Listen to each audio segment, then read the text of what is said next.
বরিশালের বাজারে কমেছে সবজির সরবরাহ।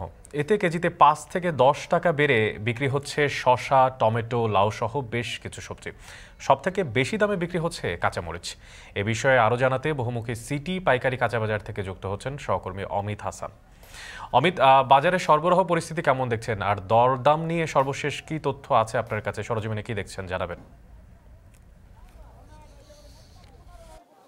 অনেক বরিশালে সপ্তাহ ব্যবধানে সবজির দাম কিছুটা বৃদ্ধি পেয়েছে, তবে পটলের সরবরাহ খুব ভালো দেখা যাচ্ছে, যার কারণে পটলের দাম কিছুটা কমেছে। কিন্তু অন্যান্য যে সবজি রয়েছে সেগুলোর দাম কিন্তু আজকে বাড়তি দেখা যাচ্ছে। বিশেষ করে শসা, টমেটো যেগুলো রয়েছে সেগুলোর দাম কিন্তু আজকে বৃদ্ধি পাচ্ছে। ব্যবসায়ীরা বলছেন সরবরাহ কম থাকার কারণেই মূলত সবজির দামটা বেড়েছে। বিশেষ করে কাঁচামরিচের ঝাঁজ কিন্তু এখনও কমেনি। কিছুদিন আগে 200 টাকা দরে বিক্রি হলেও এখন কিছুটা কমেছে, তাও কিন্তু অনেক বেশি। আজকে কিন্তু 150 থেকে 160 টাকা কেজি দরে কাঁচামরিচ বিক্রি হচ্ছে প্রকারভেদে। এবং সবজির অন্যান্য সরবরাহ যদি বলি, যে শসাও কিন্তু আজকে বেশি দামে বিক্রি হচ্ছে, 30 থেকে 40 টাকা কেজি দরে আজকে শসা বিক্রি হচ্ছে। এছাড়া লাউ প্রকারভেদে 15 থেকে 20 টাকা কেজি দরে বিক্রি হচ্ছে। এছাড়া লেবুর কথা যদি বলি, 130 থেকে 200 টাকা পণ আকার ভেদে আজকে পাইকারি বাজারে বিক্রি হচ্ছে। রেখার কথা 15 থেকে 20 টাকা, পটল 18 থেকে 20 টাকা, যেটির দাম কিছুটা কমেছে। গত সপ্তাহে 25 টাকা দরে বিক্রি হচ্ছে। সেটা কাঁচা কলার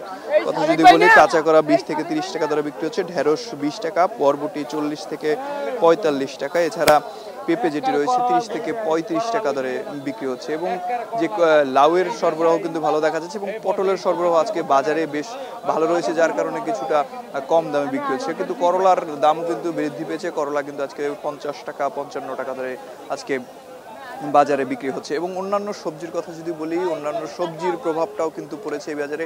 এবং এই বাজারে দাম বাড়ার ফলে খুচরা বাজারে যে প্রভাবটা রয়েছে সেটি কিন্তু বেড়েছে। খুচরা বাজারে কিন্তু এই সবজি দেখা যাচ্ছে 5, 10, 15 টাকা দর বেশি দরে কিন্তু খুচরা বাজারে বিক্রি হচ্ছে। এবং আরেকটু যদি বলি, যে বরিশালের এইটি কিন্তু মূলত মূল পাইকারি কাঁচা বাজার, যেখান থেকে সবজি বিভিন্ন স্থানীয় পর্যায়ের যে বাজারগুলো রয়েছে সেখানে সরবরাহ হয়ে থাকে। এবং একই সাথে যদি আরেকটু বলি, যে এই সবজির বাজার থেকেই কিন্তু বরিশালের যে আশপাশের বাজারগুলো রয়েছে নদীর পথে কিংবা সড়ক পথে, সেখানে কিন্তু সবজি সরবরাহ হয়ে থাকে। সুতরাং এখানে দাম বাড়লে কিংবা কমলে সেই প্রভাবটা কিন্তু অন্যান্য বাজারগুলোতে পড়ে। তো বরিশালের সবজির কাঁচা বাজার থেকে এই ছিল আমার কাছে সর্বশেষ। অনেক সরবরাহ কম থাকায় বরিশালে বেড়েছে সব ধরনের সবজির দাম। আর সে বিষয়ে জানাতেই বরিশালের পাইকারি বাজার থেকে যুক্ত ছিলেন সহকর্মী অমিত হাসান, জানাচ্ছিলেন সেখানকার সর্বশেষ দরদাম।